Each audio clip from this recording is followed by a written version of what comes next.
Hello everyone. आज का जो हमारा टॉपिक है, आज इस वीडियो में हम पढ़ेंगे कैलकुलेशन ऑफ मीन डिविएशन या calculation of MD group data से, यानी मध्यमान विचलन की गणना हमें किस तरीके से व्यवस्थित आंकड़ों से या ग्रुप डेटा से कैसे करनी होती है। पिछले वीडियो में मैंने बताया था कि जो ग्रुप डेटा से आपके एग्जाम में अधिकतर पूछा जाता है। तो ग्रुप डेटा कैसे होते हैं, जहाँ पर हमें क्लास इंटरवल दे रखा होता है और जहाँ पर हमें फ्रीक्वेंसी दे रखी होती है। तो यहाँ पर हमें क्लास इंटरवल भी दे रखा है और फ्रीक्वेंसी भी दे रखी है और हमें एन दे रखा होता है 50। मैंने यहाँ पर कैलकुलेशन ऊपर करनी थी, लेकिन मैंने जानबूझ के नीचे कैलकुलेशन करी ताकि आपको क्लियर हो कि इस तरीके से आपके एग्जाम में आता है। जो ऊपर वाला मैंने लिखा है इस तरीके से आपके एग्जाम में आएगा और फिर आपको इस तरीके से करना होगा। तो हम सबसे पहले क्लास इंटरवल लिख लेते हैं और फ्रीक्वेंसी लिख लेते हैं। इतना हमें एग्जाम में देंगे, एन भी हमें दिया जाता है। उसके बाद मैंने आपको कहा था कि मीन डिवीजन निकालने के लिए सबसे पहले हमें मीन निकालना होता है। और मीन निकालने के लिए हमें क्या करना है, आपको एक बार फिर से रिवीजन करना होगा सेंट्रल टेंडेंसी, जिसमें मैंने आपको मीन, मीडियन और मोड करवाए थे। वहां पर मैंने आपको मीन करवाया था ग्रुप डेटा से। कैसे करवाया था, जो रियल मेथड था और जो लॉन्ग मेथड था उसमें हमें सबसे पहले एक्स निकालना होता है। एक्स का मतलब इसका और इसके बीच का मध्य बिंदु या मिड पॉइंट निकालना होता है। तो 30 और 35, 30 और 35 का जो मिड पॉइंट आएगा वो 32 आएगा। पहले की वीडियो में मैंने आपको अच्छे तरीके से बता रखा है कि मिड पॉइंट निकालते कैसे हैं। तो इसका मिड पॉइंट 32 आएगा, इसका 27 आएगा, 20 to 25 का 22 आएगा, 15 to 20 का 17 आएगा, 10 to 15 का 12 आएगा, 5 to 10 का 7 आएगा। तो हमने x निकाल लिया। x निकालने के बाद हमें fx निकालना होता है। fx का मतलब होता है जो हमने मिड पॉइंट निकाला है ये x, इसको हम फ्रीक्वेंसी से मल्टीप्लाई कर देते हैं। 32 को जब हम 8 से मल्टीप्लाई करेंगे तो 256 आएगा। 27 को जब हम 7 से मल्टीप्लाई करेंगे तो 189 आएगा। 22 को जब हम 10 से मल्टीप्लाई करेंगे तो 220 आएगा। 17 को जब हम 15 से मल्टीप्लाई करेंगे तो 255 आएगा।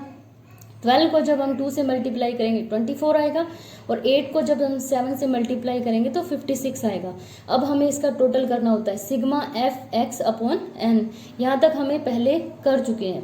यहाँ तक हमने मीन निकाल लिया। ये मीन निकालने का तरीका था। यहाँ पर हम sigma F X upon N, N हमारा कितना है 50 और सिग्मा एफ एक्स हमारा कितना है 1000। 1000 को जब हम 50 से डिवाइड करते हैं तो हमारा 20 आएगा। इसका मतलब हमारा मीन कितना आ गया 20 आ गया।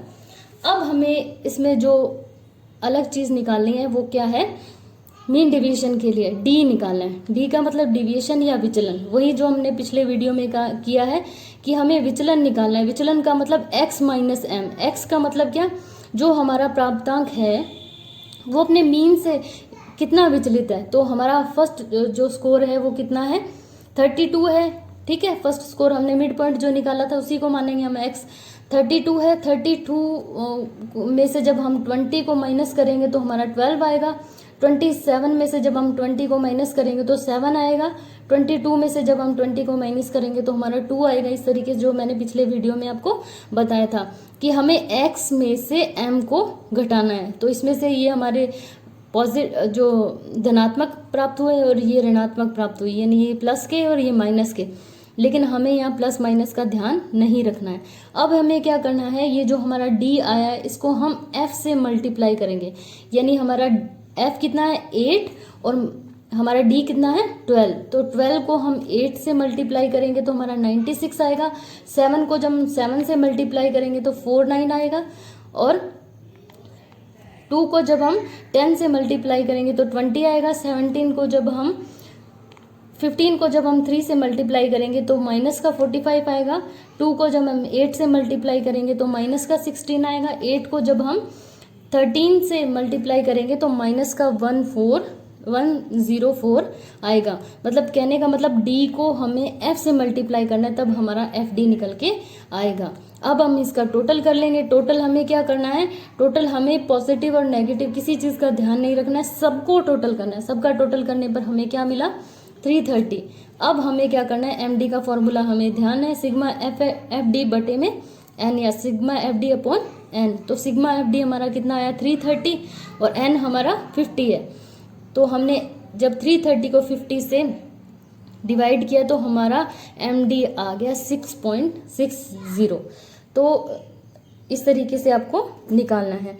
ग्रुप डेटा, अनग्रुप डेटा और सेमी ग्रुप डेटा में ज़्यादा अंतर नहीं है, बस फ्रीक्वेंसी का ध्यान रखना है। इसमें फ्रीक्वेंसी दे रखी होती है, यहाँ पर मिड पॉइंट निकालना होता है। सेमी ग्रुप डेटा जो होता है उसमें मिड पॉइंट निकालना होता है, और अनग्रुप डेटा में आपको कुछ भी नहीं करना, सीधा मीन निकाल के और आपको डिविएशन या विचलन निकालना होता है। अब मान लीजिए अगर आपके एग्जाम में लॉन्ग क्वेश्चन में आता है तो आपको इसकी गणना के चरण भी लिखने होंगे कि कैसे कैसे हमने गणना करी है। अब जो मैंने अभी आपको समझाया उसी तरीके से करना है। सबसे पहले हमें क्या करना होता है, जितने भी क्लास इंटरवल दे रखे हैं, जैसे यहाँ पर हमें क्लास इंटरवल जो भी दिए गए थे उनके मिड पॉइंट को निकालना है। मिड पॉइंट क्या होता है, एक्स को ज्ञात किया गया, मिड पॉइंट का गुणा प्रत्येक वर्गांतर की आवृत्ति से करके एफ निकाला गया। तो सबसे पहले हमने क्या किया था, ये देखो, सबसे पहले हमें जो भी क्लास इंटरवल दे रखा था उसका हमने मिड पॉइंट निकाला था। मिड पॉइंट को फिर हमने उसकी फ्रीक्वेंसी से मल्टीप्लाई किया था तो हमारा एफ आ गया था। एफ निकालने के बाद सेकंड पॉइंट देखिए, सभी एफ का योग करके हमने सिग्मा एफ ज्ञात करके और उसको किससे डिवाइड कर दिया था, एन से भाग देकर हमने मीन निकाल दिया था। यहाँ तक तो हम मीन ही निकाल रहे हैं, जो हमने सेंट्रल टेंडेंसी में निकाला था वो हमें मीन निकालना होता है। तो यहाँ पर भी हमने यही किया था। हमने क्या किया था, एफ को टोटल करके सिग्मा एफ निकाला था और उसको एन से डिवाइड करके हमने क्या निकाल लिया था, मीन निकाल लिया था, जो हमारा क्या आया था, 20 आया था। उसके बाद हमने क्या किया था, सबके प्रत्येक वर्गांतर के मध्य बिंदु में से मध्यमान को घटाकर विचलन ज्ञात किया था। उसमें भी यही किया था, हमने क्या किया था, x माइनस एम किया था। जब हमें अपना मीन 20 मिल गया तो हमने हर एक मिड पॉइंट में से मीन को घटा दिया था। ये देखिए, हमने यहाँ पर क्या किया था, विचलन निकाला था। बाद में इस विचलन को उसकी आवृत्तियों से गुणा कर दिया था और बाद में इसका टोटल कर लिया था। यही हमें स्टेप्स में करना होता है। प्रत्येक विचलन का गुणा उसकी आवृत्ति से करके एफ का मान ज्ञात किया और बाद में ऋणात्मक चिन्हों का ध्यान रखे बिना हमने क्या किया, सिग्मा एफ का जितने भी एफ आए थे उन सब का टोटल किया। तो हमें सिग्मा एफ मिल गया और उसको हमने एन से भाग देकर और एम प्राप्त किया, जो कि 6.60 प्राप्त हुआ। अगर आपको अपने एग्जाम में फुल मार्क्स चाहिए तो आपको इस तरीके से गणना के चरण भी लिखने होते हैं और डिस्क्रिप्शन भी देना होता है।